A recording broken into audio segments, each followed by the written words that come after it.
जनहितवाद यानी public interest litigation पढ़ रहे थे हम, जिसके पहले पार्ट में हमने जनहितवाद के 4 महत्वपूर्ण निर्णय पढ़े थे। और जनहितवाद जो था वो उच्चतम न्यायालय और उच्च न्यायालय के माननीय न्यायाधीशों ने ही कई महत्वपूर्ण प्रकरण इस प्रणाली द्वारा माननीय न्यायालय द्वारा निपटाए गए, जो कि इतिहास बने। यानी इन्होंने ही इन निर्णयों को निपटाया था और इन्होंने ही यह जनहितवाद लागू किया था। जनहितवाद का 5वां जो महत्वपूर्ण निर्णय था उसके बारे में पढ़ लें। इससे पहले 4 निर्णयों के बारे में हमने पढ़ा था, यानी म्यूनिसिपल काउंसिल रतलाम विरुद्ध श्री बर्धी चंद एवं अन्य केस, और दूसरा था कृष्ण गोपाल विरुद्ध मध्य प्रदेश सरकार 1986, और तीसरा था MC मेहता विरुद्ध भारत सरकार 1987, चौथा था रूरल लिटिगेशन एंड एंटाइटलमेंट केंद्र देहरादून विरुद्ध उत्तर प्रदेश सरकार, यानी दूल वैली प्रकरण 1987, जो कि सुप्रीम कोर्ट में चला। और 5वां महत्वपूर्ण निर्णय है साइलेंट वैली सुरक्षा समिति, यानी society for protection of silent valley विरुद्ध, यानी बनाम भारत सरकार तथा केरल राज्य सरकार 1989, यानी केरल उच्च न्यायालय। तो 5वें के बारे में पढ़ लें। 5वां महत्वपूर्ण निर्णय क्या था? केरल हाई कोर्ट, यानी अनरिपोर्टेड जजमेंट। यह एक देश का अत्यंत महत्वपूर्ण घटनाक्रम रहा।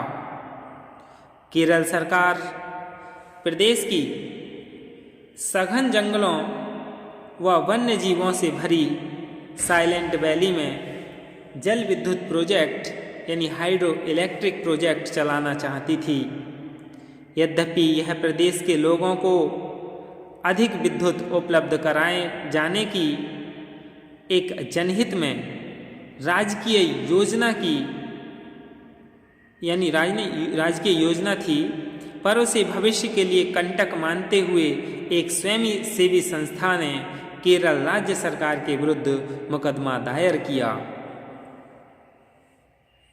वादी और प्रतिवादी दोनों पक्षों की बातों के आधार पर न्यायाधीश महोदय ने राज्य सरकार के पक्ष में ही निर्णय दिया, जिससे पर्यावरण में रुचि रखने वालों को बहुत खेद हुआ।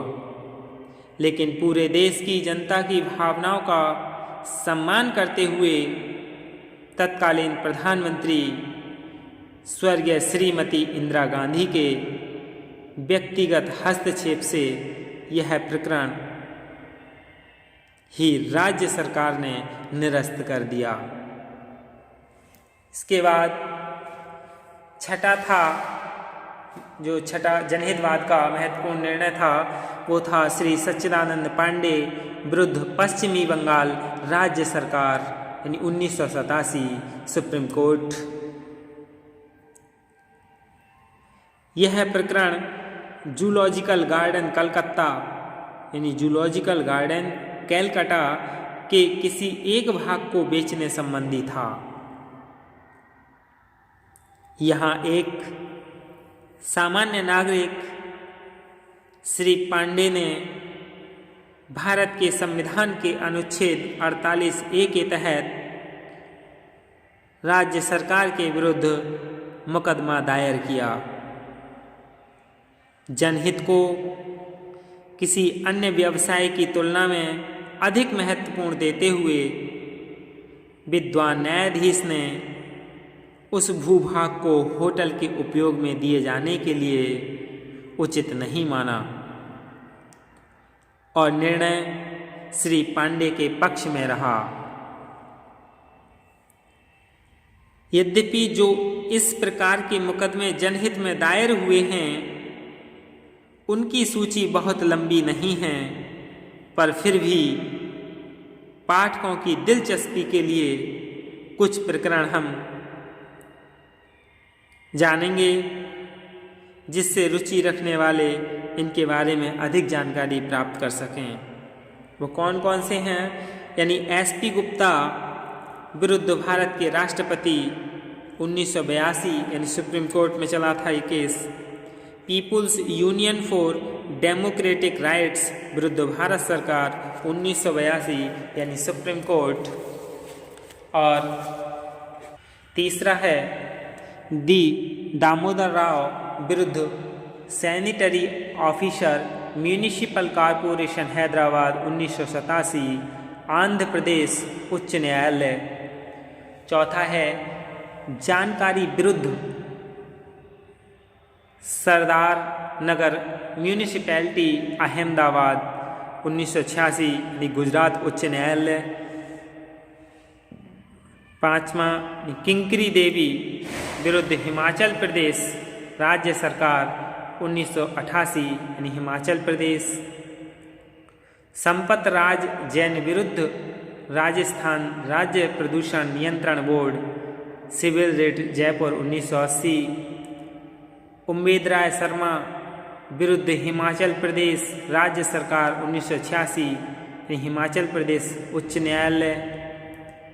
MC मेहता विरुद्ध भारत सरकार 1988 सुप्रीम कोर्ट। सुभाष कुमार विरुद्ध बिहार राज्य सरकार 1991 सुप्रीम कोर्ट। अरुण कुमार विरुद्ध नगर महापालिका इलाहाबाद 1987 इलाहाबाद उच्च न्यायालय। ये सभी जनहितवाद याचिकाएं हैं। अब हम इसके क्षेत्र के बारे में पढ़ लें कि ये क्या है।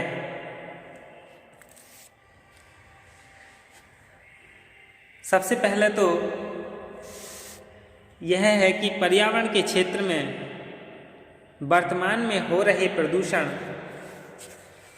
तथा असंतुलन के लिए नागरिक स्वयं ना तो अपनी जिम्मेदारियां तथा उत्तरदायित्वों को समझने का प्रयास करते हैं और न ही उस संदर्भ में अपने क्रियाकलापों में उसका समावेश करते हैं। यानी ये जितनी भी जनहितवाद की याचिकाएं थीं, इसमें क्या निष्कर्ष निकलता है कि जो आम नागरिक है वो अपना उत्तरदायित्व और जिम्मेदारियां नहीं समझते हैं और न ही क्रियाकलापों में इन सब चीज़ों के लिए समावेश करते हैं।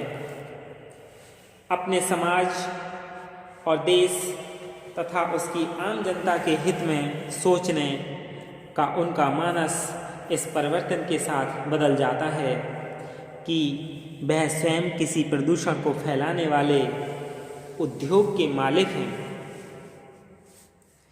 यानी वह ये भी सोचने का महसूस नहीं करता कि वह स्वयं किसी प्रदूषण को फैलाने वाले उद्योग के मालिक हैं या उसकी यातना भोगने वाले सामान्य नागरिक हैं। हमें संविधान के प्रति निष्ठा रखते हुए अन्य नागरिकों के हित की बात भी आवश्यक रूप से सोचनी चाहिए। यानी हमें दूसरों के हित के बारे में भी सोचना चाहिए।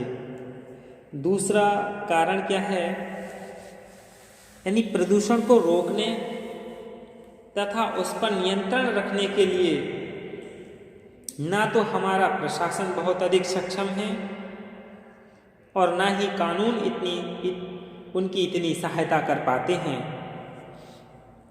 जितनी उन पर यह व्यवस्था निर्भर है।